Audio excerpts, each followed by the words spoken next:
وہ اپنے مسلمان بھائی کو احسار کر رہے تھے، اپنے مسلمان بھائی کو دے رہے تھے۔ ہمیں بھی ایسا کرنا چاہیے کہ اگر کسی مسلمان کو تکلیف میں دیکھیں کہ اسی کسی چیز کی ضرورت ہے تو ہم اسے وہ چیز بھی دیں، اپنی چیز اس پر احسار کر دیں۔ ہمیں ہر دوسرے کی مدد بھی کرنی چاہیے۔ ہاں، ہمیں ہر دوسرے کی مدد بھی کرنی چاہیے۔ کیوں؟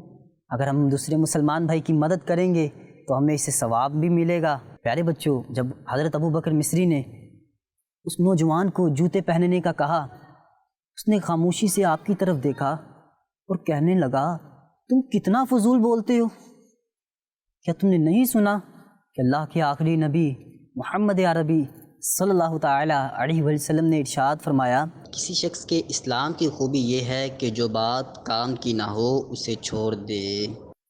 یہ کہنے کے بعد وہ شخص کچھ دیر خاموش کھڑا رہا اور پھر آگے چل دیا۔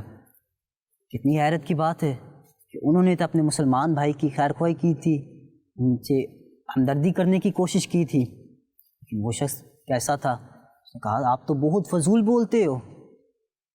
تو یہ کہنے کے بعد وہ آگے سفر پر چلنا شروع ہو گیا۔ حضرت ابو بکر مصری فرماتے ہیں کہ جب ہم چلنا شروع ہو گئے، میں بھی چلنا شروع ہو گیا سفر میں، تو آگے ایک ساحل سمندر پر جب ہم پہنچے، کہاں پر پہنچے؟ سمندر۔ ساحل سمندر پر۔ تو یہاں پر آپ سے ایک سوال کروں، کون کون جواب دے گا؟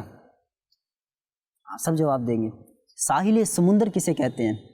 سمندر کو۔ سمندر کو تو کہتے ہیں، لیکن ساحل کسے کہتے ہیں؟ بغداد بھائی بتائیں گے، بغداد بھائی کو مائک دیں۔ سمندر کے کنارے۔ ہاں، سمندر کے کنارے کو کہتے ہیں ساحل سمندر۔ بزرگ فرماتے ہیں کہ جب ہم ساحل سمندر پر پہنچے تو بزرگ کہتے ہیں کہ مجھے پیاس محسوس ہوئی۔ وہ نوجوان میرے پاس آیا اور اس نے مجھ سے سوال کیا، کیا تم پیاسے ہو؟ میں نے سر نام ہلا دیا کہ مجھے تو پیاس نہیں لگی ہوئی۔ تو بزرگ کہتے ہیں کہ ہم آگے چلنا شروع ہو گئے۔ آگے کچھ دیر بعد مجھے سخت پیاس محسوس ہوئی۔ کیا محسوس ہوئی؟ ہاں، سخت پیاس محسوس ہوئی۔ وہ نوجوان پھر میری طرف آیا اور مجھ سے کہنے لگا، کیا آپ کو سخت پیاس لگی ہوئی ہے؟ بزرگ کہتے ہیں کہ میں نے ہاں کہا کہ ہاں مجھے سخت پیاس لگی ہوئی ہے، لیکن تم یہاں ساحل سمندر پر پانی کہاں ڈھونڈو گے، پانی کہاں سے لاؤ گے؟ تو اب یہاں سے ایک اور سوال آپ سے کروں، تو کون کون تیار ہے جواب دینے کے لیے؟ سمندر کا پانی کیسا ہوتا ہے؟ کون کون جواب دے گا کہ پانی میٹھا ہوتا ہے یا کھارا ہوتا ہے؟ آپ جواب دیں گے؟ جواب دیں۔ سمندر کا پانی کھارا ہوتا ہے، نمکین۔ بزرگ نے سوال کیا کہ ساحل سمندر سے تم کہاں سے پانی ڈھونڈ کر لاؤ گے؟ کیونکہ سمندر کا جو پانی ہوتا ہے وہ تو کھارا پانی ہوتا ہے۔ اس شخص، وہ نوجوان، اس نے کوئی جواب نہ دیا اور ڈول اٹھا کر وہ سمندر میں سے پانی بھر لایا۔ بغداد بھائی، آپ کو پتہ ہے کہ ڈول کیا ہوتا ہے؟ اسے کہتے ہیں باؤل یا پھر برتن۔ جس طرح انہوں نے جواب دیا کہ برتن، اب کون سا برتن؟ وہ برتن جس میں پانی بھرتے ہیں اسے ڈول کہتے ہیں۔ تو بزرگ کہتے ہیں جب وہ شخص میرے پاس ڈول لے کر آیا، اس نے مجھ سے کہا کہ پانی پی لو۔ تو بزرگ کہتے ہیں کہ جب میں نے پانی پیا تو مجھے میٹھا پانی محسوس ہوا۔ تو میں نے دل میں سوچا کہ یہ شخص، یہ نوجوان، یہ اللہ پاک کا ولی معلوم ہوتا ہے، اللہ پاک کا نیک بندہ معلوم ہوتا ہے، تو میں ضرور اس کے ساتھ کچھ وقت گزاروں گا۔ ہمیں بھی چاہیے کہ ہم بھی اللہ کے جو نیک بندے ہیں ان کے ساتھ وقت گزارا کریں۔ ہمارے جو دوست ہونے چاہیے یہ بھی اچھے بچے ہونے چاہیے کہ جو ہمیں نماز کی طرف لے کر جائیں، جو ہمیں درود پاک پڑھنے کے بارے میں بتائیں، یعنی کہ ہمارے جو دوست ہوں وہ اچھے اچھے بچے ہوں، نہ کہ برے دوست ہوں کہ جو ہمیں نماز کی طرف لے کر نہ جائیں۔ برے دوست ایسے ہوتے ہیں جو نا برے کام کی طرف لے جاتے ہیں۔ ہاں، برے دوست ایسے ہوتے ہیں جو برے کام کی طرف ہمیں لے کر جاتے ہیں۔ ہمیں ایسے دوست بالکل بھی نہیں بنانے، اچھے دوست بنانے ہیں جو ہمیں نماز کی دعوت دیں۔ اچھا، عمر بھائی کچھ بولنا چاہتے ہیں؟ مائک دیجیے گا، سیدھے ہاتھ سے لیں گے۔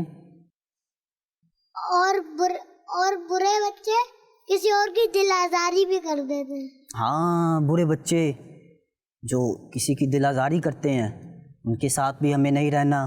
اور اچھے جو بچے ہوتے ہاں جو اچھے بچے ہوتے ہیں وہ دل آزاری بھی نہیں کرتے. تو ہمیں کیسے دوست بنانے ہیں؟ اچھے. ہاں اچھے دوست بنانے ہیں. تو وہ بزرگ کہتے ہیں کہ میں نے دل میں سوچا کہ اب اس شخص کے ساتھ میں کچھ وقت گزاروں گا. تو جب ہم اپنی منزل پر پہنچے تو میں نے اس شخص سے کہا, اس نوجوان سے کہا, میں تمہارے ساتھ سفر کرنا چاہتا ہوں. تو اس شخص نے کہا کہ آپ کیا پسند کرو گے, میرے آگے آگے چلنا یا میرے پیچھے پیچھے؟ بزرگ فرماتے ہیں کہ میں نے اس نوجوان سے کہا کہ اگر تم آگے آگے چلو گے تو مجھے تو بہت پیچھے چھوڑ دو گے. چنانچہ میں آگے آگے چلنے لگا, تھوڑی دور جاتا اور آرام کرتا اور پھر چلنے لگتا اور پھر آرام کرنے لگتا. پھر وہ مجھے چھوڑ کر چل دیا اور منزل پر جا کر ٹھہر گیا. تو وہ بزرگ فرماتے ہیں کہ اس منزل پر میرے کچھ دوست بھی رہتے تھے اور ان کے ساتھ ایک بیمار بھی تھا. تو جب میں منزل پر پہنچا تو میں نے اپنے دوستوں سے کہا کہ اس ڈول میں سے پانی کے چھینٹے اس بیمار پر مارو. انہوں نے جیسے ہی اس پانی کی چھینٹیں اس بیمار پر ماری تو وہ بیمار بالکل ٹھیک ہو گیا. اس کی جو بیماری تھی وہ بالکل ختم ہو گئی, وہ صحت یاب ہو گیا. ہے بغداد بھائی, میں نے جیسے پانی ڈالا تو وہ شخص جو بیمار تھا وہ بالکل صحت یاب ہو گیا. تو بزرگ فرماتے کہ میں نے اس نوجوان کے بارے میں اپنے دوستوں سے سوال کیا کہ وہ نوجوان کہاں پر ہے. وہ کہتے ہمیں تو نہیں معلوم کہ وہ نوجوان کہاں پر غائب ہو گیا ہے, کہاں چلا گیا ہے. تو وہ بزرگ فرماتے ہیں کہ میں حیران تھا کہ وہ کرامت والا بزرگ وہ کہاں چلا گیا. تو پیارے بچوں, اس کے ساتھ ہماری کہانی تو ہو گئی ختم. اب اس کہانی سے ہم نے کیا کیا سیکھا ہے, کون کون بتائے گا؟ بغداد بھائی پہلے آپ بتائیں, سیدھے ہاتھ سے مائک لیں گے. اس کہانی سے ہم نے یہ سیکھا کہ اللہ پاک نے اپنے نیک بندوں کو بہت ساری کرامتیں عطا کی ہوئی ہوتی. ہاں, اللہ پاک نے اپنے نیک بندوں کو بہت ساری کرامتیں عطا کی ہوتی ہیں. عبد السبحان بھائی بتائیں گے. عبد السبحان بھائی کو مائک دیں. ہمیں ہر دوسرے کی مدد بھی کرنی چاہیے. ہاں, ہمیں ہر دوسرے کی مدد بھی کرنی چاہیے, اپنے مسلمان بھائی کی مدد بھی کرنی چاہیے. کتنی اچھی بات ہے. آپ بھی کچھ بتائیں گے عمر بھائی؟ چلیے عمر بھائی بتائیں. برے بچوں سے دوستی نہیں کرنی چاہیے. ہاں, ہمیں برے بچوں کے ساتھ دوستی بھی نہیں کرنی چاہیے. آئیں پیارے بچوں, میں آپ کو بتاتا ہوں کہ آج کی ہم نے جو کہانی ہے ہم نے اس سے کیا سیکھا. پیارے بچوں, جو اللہ کے ولی ہوتے ہیں وہ بہت ہی بلند مقام و مرتبے والے ہوتے ہیں. اللہ عز و جل نے انہیں عزت عطا کی ہے, ہمیں ان کی عزت کرنی چاہیے اور ان سے دعائیں بھی لینی چاہیے. پیارے بچوں, اسی کے ساتھ ہماری کہانی کا وقت مکمل ہوا. صلو علی الحبیب صلی اللہ تعالی علی محمد صلی اللہ تعالی علیہ وسلم.